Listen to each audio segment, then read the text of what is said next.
तो दोस्तों, जैसा कि आप सभी जानते होंगे, मैं अनिल खरे आप सभी का फिर से स्वागत करता हूं अपनी यूट्यूब चैनल एनटीएस इंस्टीट्यूट पर। तो आज हम आपको फिजिक्स स्टार्ट करेंगे, वो भी बहुत ही बेसिक से। अगर आप इस चैनल पर बने रहे तो आपसे वादा करता हूं आप फिजिक्स में 90+ स्कोर लेके आएंगे, 90 के 95+ स्कोर लेके आएंगे। ठीक है, तो बस आप बने रहिए और जैसे मैं पढ़ा रहा हूँ वैसे ही आप पढ़ते रहिए। और हाँ, मैं पर डे की एक या दो दिन बाद आपको वीडियो मेरी मिलती रहेगी, तो आप टाइम के रूटीन में पढ़ते रहें। ऐसा नहीं कि आज वीडियो आई है कल ना आए परसों आएगी, एक दिन छोड़ के आएगी, तो ये मत सोचना कि नहीं सर ने आज नहीं डाली है तो आज हम इसे नहीं पढ़ेंगे। उसी वीडियो को आप दोबारा से फिर से देखना। ठीक है, तो फिजिक्स को स्टार्ट करने से पहले हम कुछ पहले उसके बारे में बेसिक चीज़ जान लेते हैं कि हमें फिजिक्स में पढ़ना क्या है। तो आप सभी को पता होगा फिजिक्स की बुक को हमें 2 भागों में डिवाइड किया गया है। क्लास 12th की, जो आपकी क्लास 12th की फिजिक्स है, उसे 2 भागों में डिवाइड किया गया है।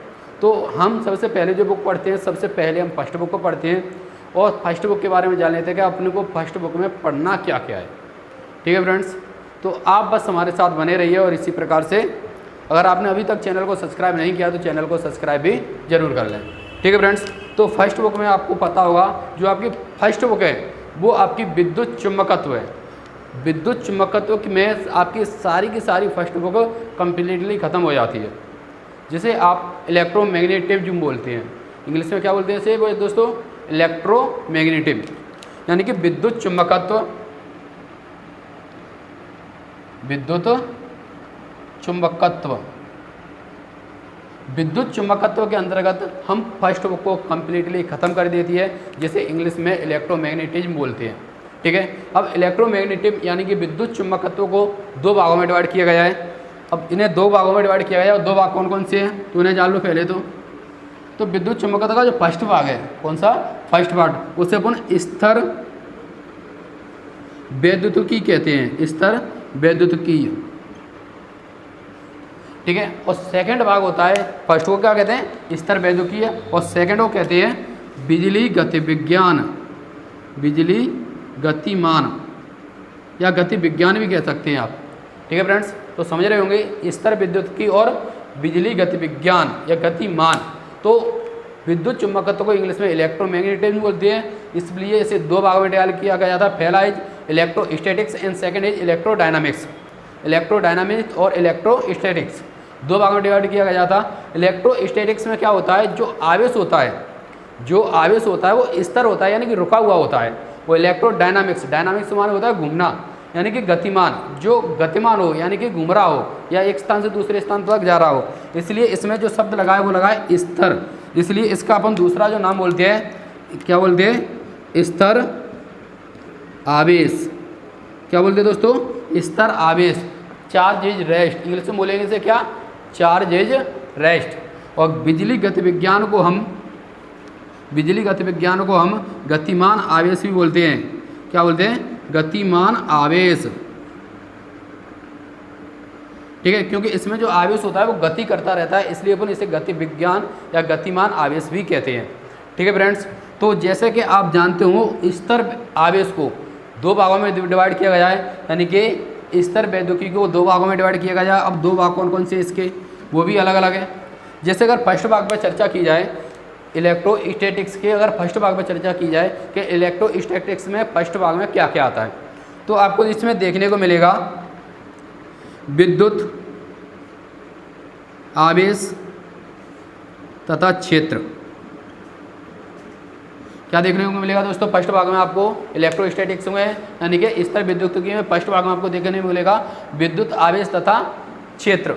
ठीक है, जिसे अपन इंग्लिश में इलेक्ट्रो चार्ज इज फील्ड बोलते हैं, इलेक्ट्रिक चार्ज एंड फील्ड। ठीक है फ्रेंड्स, सेकंड भाग का इससे चर्चा करी जाए तो इसका सेकंड भाग है वो है विद्युत विभव तथा धारिता। क्या है दोस्तों?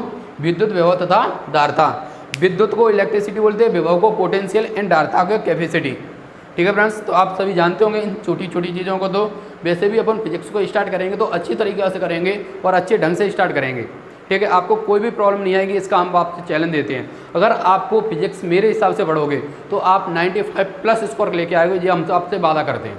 ठीक है फ्रेंड्स, और इस वीडियो के बाद हम एक और लेक्चर डालेंगे और जिसमें हम वहाँ से आपको लेक्चर डालने स्टार्ट कर देंगे, जिसमें आपके 4 या 5 जो लेक्चर आएंगे वो बेसिक मैथमेटिक टूल्स करके आएंगे, जिससे अगर आप उन्हें कवर कर लिए तो अगर अच्छी तरीक़ा से अगर उन्हें कवर कर लिया तो समझ लो आपने फिजिक्स को 50% तक कवर कर लिया।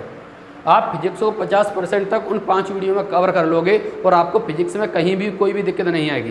खासकर वो जो स्टेप बना रहा हूँ वो मैं बायोलॉजी के स्टूडेंटों के लिए बना रहा हूँ, क्योंकि मैथ्स बायोलॉजी स्टूडेंटों को तो मैथ अच्छी तरीक़ा से आता है, तो उन्हें तो समाकलन अवकलन और कैलकुलेशन करने में कोई भी प्रॉब्लम नहीं होती। ठीक है फ्रेंड्स, जो बायोलॉजी के स्टूडेंट होते हैं, जो मैथ से डर लगता है उन्हें, वो जिस चक्कर में वो बायोलॉजी ले लेते हैं तो उन्हें अच्छी तरीक़ा से मैथ नहीं आता और उन्हें फिजिक्स में भी बहुत सारी प्रॉब्लम झेलनी पड़ती है। उनके चक्कर में उन वीडियो को डाल रहा हूँ। ठीक है, अगर आप उन वीडियो को अच्छी तरीक़ा से कर लोगे तो आपको कोई भी प्रॉब्लम नहीं होगी। ठीक है फ्रेंड्स, तो इलेक्ट्रोस्टैटिक्स को 2 भागों में डिवाइड किया गया है। क्या? Electro charge and field, electric charge and field, और दूसरा है आपका electric potential and capacity, electric potential and capacity. ठीक है, जिसे हिंदी में विद्युत आवेश तथा क्षेत्र, और इसे हिंदी में विद्युत विभव तथा धारिता कहते हैं। इसी प्रकार से थोड़ा सा इस पर चर्चा कर ली जाए, बिजली गतिमान पे या गतिमान आवेश पर, तो इन्हें 4 भागों में डिवाइड किया गया है। कितने भागों में डिवाइड किया गया है दोस्तों? 4 भागों। अब 4 भाग कौन कौन से होते हैं? आपने तो देखे ही नहीं है या पता है? अगर पता है तो कमेंट करके जरूर बताएं कि आपको पता है कौन कौन से 4 भाग होते हैं। ठीक है फ्रेंड्स, तो इसके भागों पर चर्चा करी जाए तो इसे 4 भागों में डिवाइड किया गया है। तो सबसे फर्स्ट जो भाग है इसका, उसे कहते हैं अपन विद्युत धारा। क्या बोलते हैं दोस्तों? विद्युत धारा। फर्स्ट भाग को क्या बोलते हैं? विद्युत धारा, जिसे इंग्लिश में हम इलेक्ट्रिसिटी करंट कहते हैं। क्या कहते हैं इंग्लिश में दोस्तों? हम इलेक्ट्रिसिटी करंट। और सेकंड भाग में इसकी चर्चा की जाए तो वो होता है चुंबकीय क्षेत्र। क्या है दोस्तों? चुंबकीय क्षेत्र। दिखाई तो दे रहा है, कट तो नहीं रहा? हाँ, तो क्या है? चुंबकीय क्षेत्र। ठीक है, तो चुंबकीय क्षेत्र को इंग्लिश में क्या कहते हैं? पता है? पता है तो कमेंट करो, क्या कहते हैं? क्या कहते हैं? पता है तो कमेंट करो। नहीं पता? चुंबक को क्या कहते हैं? नहीं पता? मैग्नेट। तो इसे कहते हैं मैग्नेटिक फील्ड। ठीक है, अगले पर चर्चा की जाए तो उसे अपन शॉर्ट में AC लिखते हैं, जिसे आप अल्टरनेट करंट पढ़ते हैं, और हिंदी में इसे प्रत्यावर्ती धारा कहते हैं। क्या कहते हैं? प्रत्यावर्ती धारा। प्रत्यावर्ती धारा को इंग्लिश में क्या कहते हैं? Alternate current. क्या कहते हैं? अल्टरनेट करंट, जिसे शॉर्ट में AC से प्रदर्शित किया जाता है। किससे प्रदर्शित किया जाता है दोस्तों? AC से। ठीक है, घबराना नहीं, हम आपके साथ हैं, आपकी सारी की सारी प्रॉब्लमों को सॉल्व करेंगे, कोई भी आपको प्रॉब्लम नहीं आएगी।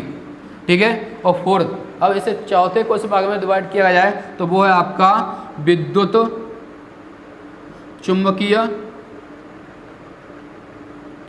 प्रेरण। क्या है? विद्युत चुंबकीय प्रेरण, जिसे इंग्लिश में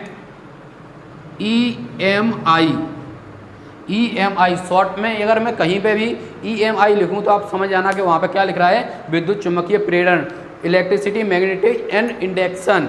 इसकी जो फुल फॉर्म होती है वो होती है इलेक्ट्रिसिटी मैग्नेटिज्म एंड इंडक्शन। तो इस प्रकार से हम फर्स्ट बुक को इन सारे चीज़ों को पढ़कर क्लियर ख़त्म कर देंगे। इसके बाद हम सेकंड बुक में स्टार्ट करेंगे। तो सेकंड बुक स्टार्ट करने से पहले मैं आपको उसे भी बता दूंगा, तो आप पहले फर्स्ट बुक को क्लियर कर लो और इसका स्क्रीनशॉट भी ले सकते हो। ठीक है फ्रेंड्स, एक बार और फिर से क्लियर कर लो। फर्स्ट बुक जो पढ़ेंगे हम, जो आपकी इलेक्ट्रोमैग्नेटिज्म के ऊपर दी गई है। किसके ऊपर दी गई है दोस्तों? इलेक्ट्रोमैग्नेटिज्म, जिसे 2 भागों में डिवाइड किया गया है। First is electrostatics, second is electrodynamics. ठीक है फ्रेंड्स, इलेक्ट्रोस्टैटिक्स को भी 2 भागों में डिवाइड किया गया है। फर्स्ट इज क्या है? Electric charge and field, second है आपका इलेक्ट्रिक पोटेंशियल एंड कैपेसिटी। ठीक है फ्रेंड्स, इसी प्रकार से इलेक्ट्रोडायनामिक्स को भी आपके 4 भागों में डिवाइड किया गया है। फर्स्ट आपका इलेक्ट्रिसिटी करंट।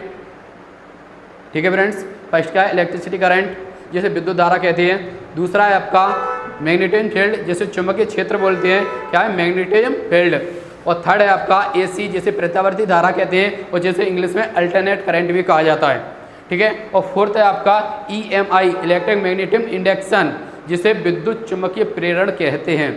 ठीक है दोस्तों, तो आशा करता हूँ आपको यह वीडियो अच्छी लगी होगी, क्योंकि अभी तक जो भी टीचर स्टार्ट कराते हैं, जो भी पढ़ाते हैं, वो ये नहीं बताते कि हमें फर्स्ट बुक में दिया क्या हुआ है और किसके ऊपर क्या पढ़ना है। ठीक है, तो जब भी आप फर्स्ट और सेकंड बुक पढ़ोगे, फर्स्ट और सेकंड चैप्टर पढ़ोगे, तो उसमें आपको बस एक ही बात ध्यान रखना कि इसमें जो आवेश होगा वो स्थिर होगा, गतिमान नहीं होगा, यानी कि रुका हुआ होगा एक जगह पर।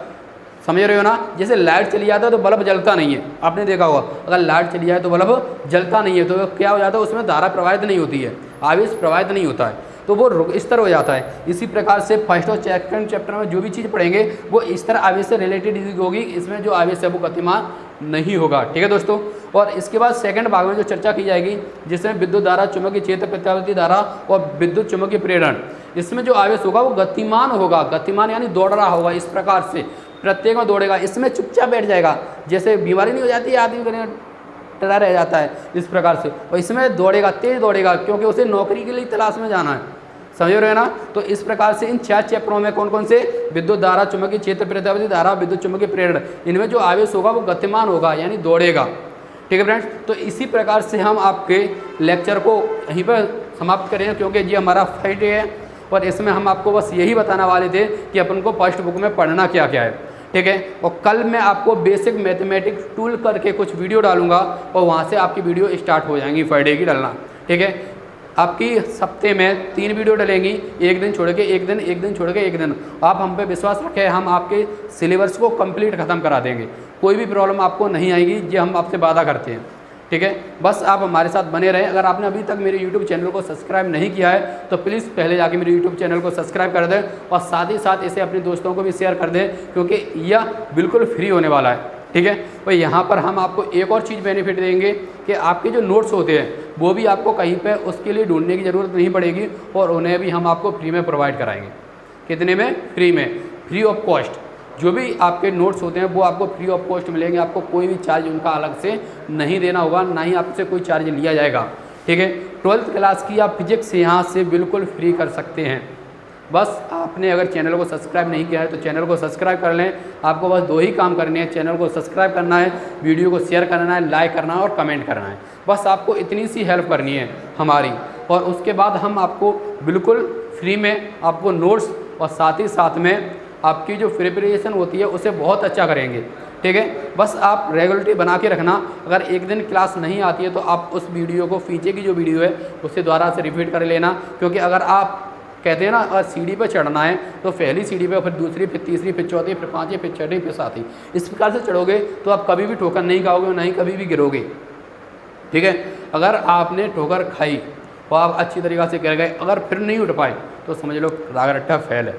ठीक है। तो आपको ऐसा नहीं करना है, आपको बस यही करना है कि सीढ़ी बाई सीढ़ी चलना है अपन को। तो और मैं बेसिक मैथमेटिक्स टूल्स करके डालूंगा, उसमें आपको 3 भागों में उसे समझाऊंगा और बेसिक मैथमेटिक्स को बहुत ही अच्छे से क्लियर करूंगा। मैथ्स वाले स्टूडेंट भी उसे देख सकते हैं, फिजिक्स वाले स्टूडेंट भी उसे देख सकते हैं।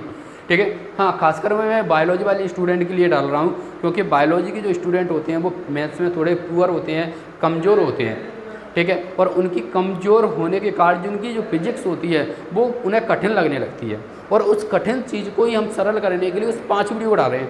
अगर आप उन 5-6 वीडियो को, 5 या 6 या 7 वीडियो को क्लियर कवर हो जाएगा, और उन वीडियो को अगर आप ध्यान से मन लगा के अगर देख लोगे ना तो मैं आपसे वादा करता हूँ आप चुटकियों में फिजिक्स को सॉल्व करोगे, चुटकियों में। ऐसे कब याद हो जाती है, कब आप सवालों को कर लेते हो, कोई भी आपको प्रॉब्लम नहीं आएगी। बस अगर आपने अपने यूट्यूब चैनल सब्सक्राइब नहीं किया है तो प्लीज़ पहले जाके मेरे यूट्यूब चैनल को सब्सक्राइब जरूर करना है। ठीक है। साथ ही साथ अपने दोस्तों को भी इसे शेयर करें, जो भी गरीब छात्र होते हैं, जो पढ़ने में असमर्थ होते हैं, यानी कि बड़ी बड़ी कोचिंग में जाने के लिए उनके पास पैसे नहीं होते हैं, तो वो आप हमारे यहाँ से पढ़ सकते हो बिल्कुल फ्री ऑफ कॉस्ट। और आपको कोई भी प्रॉब्लम आती है तो आप मुझे पर्सनली कॉन्टैक्ट भी कर सकते हो। मेरा कॉन्टैक्ट नंबर है 8602850038। वैसे आपको स्क्रीन पर दिख रहा होगा, नहीं दिख रहा तो मैं बोल ही रहा हूँ, क्या है 8602850038। अच्छी तरीक़ा से नोट कर लेना, कोई भी प्रॉब्लम नहीं आएगी। और आपने अभी तक इसका स्क्रीनशॉट नहीं खींचा तो पहले आप इसका स्क्रीनशॉट खींच के रख लें। और आप अपनी फेयर भी बना सकते हैं अपनी लैंग्वेज में, मेरी लैंग्वेज नहीं, अपनी लैंग्वेज में। वैसे मैं अपना नोट्स डालूंगा जो आपसे बोल चुका हूँ मैं, और फिर भी आप अगर अपने खुद का लैंग्वेज में नोट्स बना सकते हो तो बना सकते हो, कोई भी प्रॉब्लम आपको नहीं आएगी। ठीक है। हम आपका हर तरह से स्वागत करते हैं। ठीक है। Thank you. जय हिंद।